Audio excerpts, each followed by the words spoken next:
আমি এই যখন ওই অ্যাম্বুলেন্সটা গেল তখন আমি রাস্তাটা ব্লক করে দিয়ে আমি তখন আহ্বান করতেছিলাম মানুষকে যে ভাই এই আন্দোলনটা তো ছাত্র জনতার একার আন্দোলন না, এটা আপনাদের সবার আন্দোলন, এরা দেশের জন্য লড়তেছে, আপনাদেরও উচিত আমাদের সাথে আসা।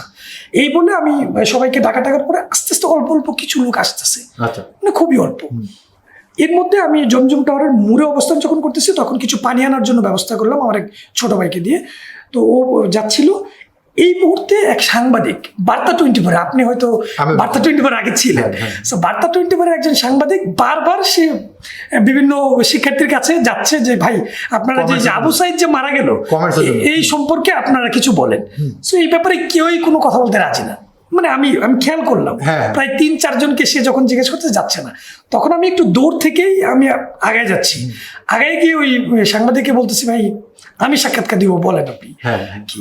তখন আবার এই যে যারা দিতে চাচ্ছিল না তারা আবার আমার সাথে এসে জড়ো হয়েছে, আপনি ভিডিওটা হয়তো আপনাকে পাঠাচ্ছেন খেয়াল করবেন, তখন সবাই একসাথে জড়ো হয়েছে। তখন উনি জিজ্ঞেস করতেছিল যে এই আন্দোলনটা আসলে আপনারা চাওয়াটা কি। তখন আমরা বললাম যে আমরা বেসিক্যালি আমরা বিএনপি থেকে আমাদের নির্দেশনা ছিল, কিন্তু আমরা যারা পদধারী নেতা আমরা কখনোই নিজেদেরকে হাইলাইট করতে পারবো না। আচ্ছা, আন্দোলনে আমরা সর্বোচ্চ থাকবো, কিন্তু আমরা হাইলাইট করলে, কারণ আপনারা জানেন ইতিমধ্যে কিন্তু বৈষম্য বিরোধী ছাত্র আন্দোলনে যারা নেতৃত্ব দিচ্ছিল তারা কিন্তু বারবার বলতেছিল যে আন্দোলনের কোনো সহিংসতা বা রাজনীতির কোনো ফায়দায় আমরা কিন্তু যাব না।